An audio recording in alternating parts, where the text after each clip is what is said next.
Hi friends, welcome to another level 2 class. Today we will be talking about CIA triad, that is confidentiality, integrity and availability. Welcome to another L2 video CIA triad. तो friends CIA का full form होता है confidentiality, integrity, availability. इस CIA को आप एक तरह का टेबल समझ लीजिए जिसकी है 3 टांगे, एक ये, एक जो हमें यहां दिख नहीं रही और एक ये। सो आप ये समझ लो फ्रेंड्स कि एक ऑर्गेनाइजेशन है जिसमें CIA ये 3 पिलर्स हैं उसकी साइबर सिक्योरिटी के लिए। अगर इसमें से एक भी टेबल की टांग टूट गई, सपोज इसको हमने ब्रेक कर दिया, तो ये पूरी की पूरी टेबल यहां गिर पड़ेगी। अगर ये ब्रेक हुई तो ये उस साइड गिरेगी, अगर ये टांग टूट गई तो ये इस साइड गिरेगी। दैट मीन्स CIA जो है ये मोस्ट इंपॉर्टेंट पैरामीटर्स हैं किसी भी ऑर्गेनाइजेशन के लिए। नो एग्जैक्टली ये CIA है क्या? तो C जैसा मैंने बताया ये होता है कॉन्फिडेंशियलिटी। तो फ्रेंड्स कॉन्फिडेंशियलिटी का मतलब है कि जो भी इंफॉर्मेशन है वो एकदम सही बंदे के हाथ में होनी चाहिए and should not be release to the open world. Let's say आपका कोई एक बैंक में अकाउंट है, तो इसमें जो बैलेंस होगा वो डेफिनेटली बहुत एक कॉन्फिडेंशियल इंफॉर्मेशन है। आप कभी भी नहीं चाहोगे कि ये balance open to the world हो जाए, correct? So this information is confidential और आप चाहोगे कि ये इंफॉर्मेशन या तो मैक्सिमम बैंक के एम्प्लॉय को पता हो या आपको पता हो या आप जिसको बोलें उसी को पता हो। तो ये इंफॉर्मेशन का कॉन्फिडेंशियल, ये इंफॉर्मेशन सीक्रेट है और इस चीज को बोलते हैं कॉन्फिडेंशियलिटी। टॉकिंग अबाउट इंटीग्रिटी, सो ये जो बैलेंस की हमने बात की ये हमेशा फिक्स वैल्यू होनी चाहिए। व्हाट हैपन्स, कैसा रहेगा अगर आप एक दिन पूछेंगे और बैंक वाला बोलेगा कि आपके बैंक में 10,000 हैं, एक दिन बाद में पूछें तो हो सकता है वो 9,000 बोल दे और दूसरे दिन पूछें और वो बोले 11,000।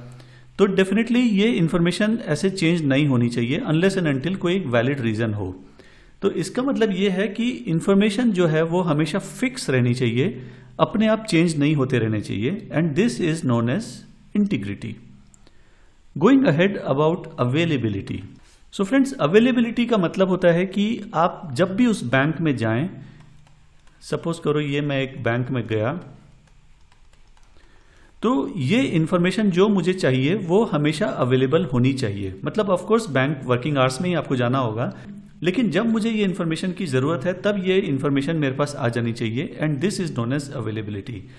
सपोज कीजिए अगर आप फ्लिपकार्ट की या अमेजॉन की वेबसाइट पे जाएं और आपको एक डिस्प्ले में आ जाए कि sorry we are not available right now, तो ये बहुत ही अनप्लीजेंट एक्सपीरियंस होता है और कोई भी कस्टमर दोबारा उस जगह नहीं जाना चाहेगा जहां उसको डाउट है कि उसकी इंफॉर्मेशन या रिक्वायरमेंट अवेलेबल है कि नहीं है।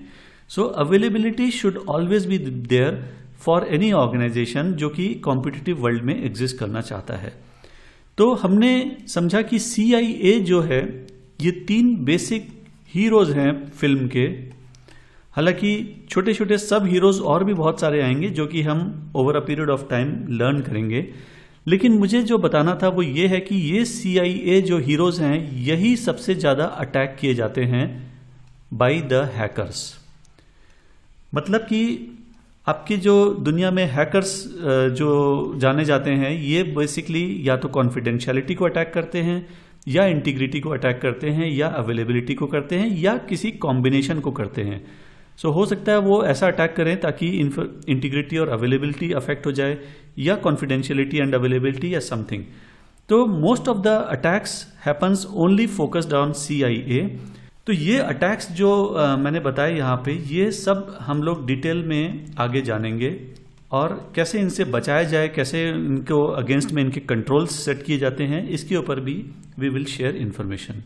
सो फ्रेंड्स आई होप कि ये वीडियो आपको काफ़ी अच्छा लगा होगा, आपने कुछ इन्फॉर्मेशन गेन की होगी। आपको कैसा लगा ये वीडियो, कोई डाउट्स है, कोई कमेंट्स है तो प्लीज़ पोस्ट कीजिए यूट्यूब कमेंट्स में एंड हम लोग अगले वीडियो में फिर मिलेंगे। सी यू एंड बाय बाय।